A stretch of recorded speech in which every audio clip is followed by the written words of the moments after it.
Bonjour, bienvenue. C'est le troisième jour de ce 20e colloque international en santé mentale de la QRP, dernier jour et derniers ateliers. Et ce matin encore, nous avons un invité avec nous, docteur Sylvain Iceta. Bonjour, bienvenue. Je vous en prie, venez devant la caméra, ça va être mieux.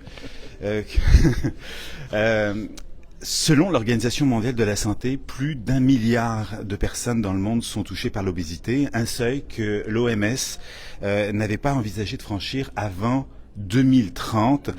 Avec de telles statistiques, la stigmatisation basée sur le poids est un enjeu sociétal majeur. Qu'est-ce qui vous a amené à travailler sur ces deux sujets, obésité et stigmatisation?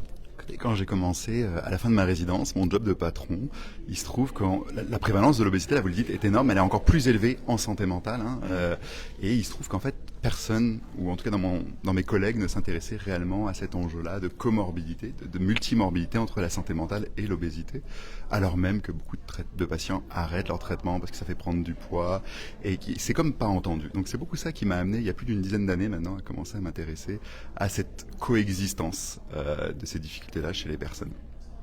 La stigmatisation sur le poids, c'est pas quelque chose de récent, c'est très ancien. Qu'est-ce qui et puis l'OMS disait aussi que de plus en plus de pays sont touchés par cette problématique-là de l'obésité. Aucun pays n'est épargné. Ça s'étend. Comment est-ce que vous expliquez ce phénomène? C'est très intéressant, vous pointez du doigt deux choses, je trouve passionnantes. Est-ce que c'est si récent que ça, si ancien que ça, la stigmatisation?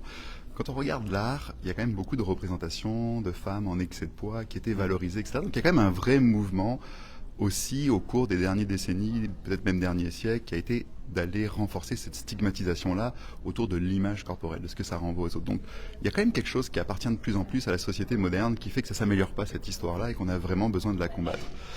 L'autre chose que vous pointez du doigt, c'est la continuelle augmentation de cette pandémie-là. Et puis je pense que ça, pour moi, c'est vraiment le contre-argument à bouger. Mangez moins et vous guérirez de votre obésité. C'est-à-dire que si c'était aussi simple que ça, on aurait déjà résolu ce problème-là depuis des siècles, ou des dizaines d'années en tout cas. Et donc ça montre qu'il y a de plus en plus de facteurs qu'il faut aller étudier, mieux comprendre, pour essayer justement de mieux accompagner cette pandémie-là qui fait des ravages incroyables. Les comorbidités associées à l'obésité tuent, et on a beaucoup à faire encore. Et sortir de nos préjugés, parce que je pense que c'est cette stigmatisation-là qui nous empêche de développer des soins efficaces aussi. Et pourquoi ce travail a été un peu écarté justement entre obésité et santé mentale? Pourquoi est-ce que on n'a pas étudié davantage et plutôt cet aspect-là? Ok, alors il y a comme plusieurs réponses là aussi. Le scientifique en moi a envie de dire que c'est parce que pendant longtemps c'est basé que sur l'IMC pour étudier l'obésité en santé mentale, et que l'IMC, qui est l'index de masse corporelle, le poids sur la taille au carré, est un mauvais indicateur en fait. Et donc ça a brouillé les cartes en sciences.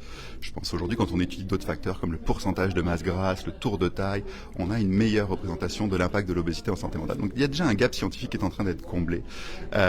L'autre chose, c'est que je pense, la réalité, c'est que la plupart des traitements en santé mentale font prendre du poids.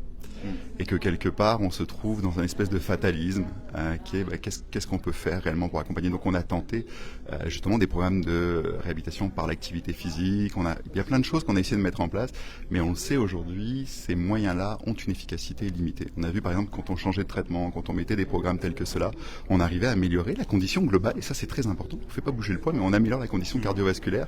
Mais c'est ça, bouger le poids est quelque chose de très difficile, parce qu'il y a beaucoup de mécanismes qui luttent contre ça. Donc je pense qu'il y a un certain fatalisme qui s'est mis en place au cours des dernières années. Puis vraiment, on est au moment du renouveau, moi je pense, et qu'on doit vraiment accentuer notre prise en charge.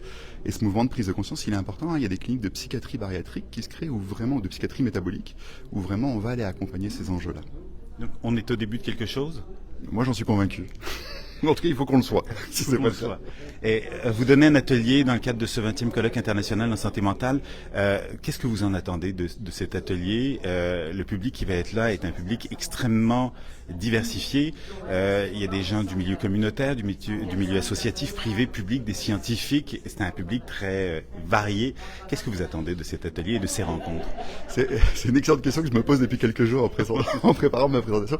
Moi, je parle très rarement au milieu de la santé mentale. Je parle beaucoup plus au milieu de la la chirurgie, au milieu de la nutrition, de l'endocrinologie. Donc c'est toujours un enjeu pour moi de venir parler plus dans ma communauté, parce que je suis psychiatre aussi. Et qu'est-ce que j'en attends? C'est beaucoup un temps d'échange et de partage. En fait, j'attends autant d'apprendre que de transmettre. Et ce que j'espère arriver à transmettre, c'est justement ce message de l'obésité. L'excès de poids est un phénomène complexe qu'on stigmatise énormément et on a besoin de travailler sur nos propres perceptions pour mieux accompagner et de prendre conscience de l'ampleur de ce phénomène. C'est ce que j'attends de transmettre. Puis j'attends aussi beaucoup de recevoir sur comment, quelque part, continuer à améliorer les choses à travers ces échanges. Est-ce que vous sentez qu'il y a beaucoup de curiosité de la part de votre communauté de psychiatres? Est-ce qu'il y a des méconnaissances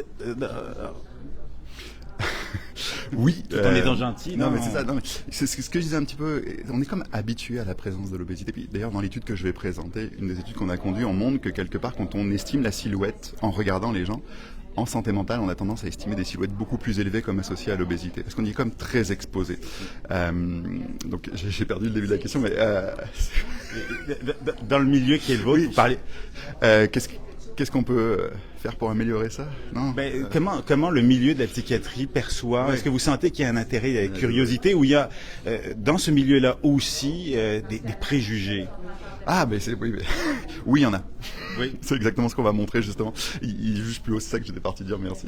Il juge plus haut. On a par exemple peu de médecins qui vont évaluer réellement le poids et quand ils le font, ils en font pas grand-chose en réalité. C'est ce qu'on montre à travers cette étude-là justement, qui est un peu mon cri d'alerte pour dire il faut qu'on considère mieux ça. Je pense pas que ce soit de la mauvaise volonté. Je pense que c'est un vrai manque d'information autour de l'enjeu. Et puis, à nouveau, la science nous éclaire là-dessus. On a des magnifiques études qui commencent à sortir des équipes de Calkin, en plus qui sont canadiennes, là, qui nous montrent que la résistance à l'insuline associée à l'obésité va augmenter la résistance aux médicaments.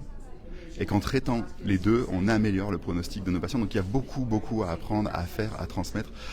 Et je pense que le milieu est dans l'attente, en fait, de ces questions-là et de ces réponses. J'en suis convaincu. Et vous êtes là pour répondre à ces attentes. En tout cas, ce matin, dans cet atelier qui est à quelle heure? À 10h30? 10h30. Bien, bon colloque. Merci. De vous être déplacé. Bonne journée à vous. Alors nous, on se retrouve tout au long de la journée avec un autre Facebook en direct et un autre invité. Puis tout au long de la semaine, après ce 20e colloque international en santé mentale, nous avons des surprises pour vous à vous présenter. Merci. On est présentement dans l'espace réservé aux exposants. Là encore, on vous reviendra avec un reportage sur quelques-uns des exposants cette année. Ils sont plus de 20. Et on vous réserve un reportage sur un exposant qui est très implanté dans les CIUS et les CIS. C'est une cabine de relaxation. Alors il y a de l'odorama, il y a une voix apparemment extraordinaire qui fait qu'on se relaxe. Les fauteuils sont zéro gravité. Et c'est une cabine que l'on retrouve de plus en plus dans des lieux de travail pour déstresser. Les CIUS sont embarqués, mais les entreprises privées aussi offrent à leur personnel ce temps de repos. Alors on va aller voir cet exposant et il va nous expliquer les bienfaits de cette cabine. Une cabine donc que l'on retrouve dans de plus en plus d'endroits et qui répond à un besoin de mieux se sentir au travail. On y reviendra tout à l'heure. Alors donc on est dans cet espace exposant avec la IDQ, la marée. Je vous laisse sur ces images et on se retrouve un peu plus tard aujourd'hui. Merci.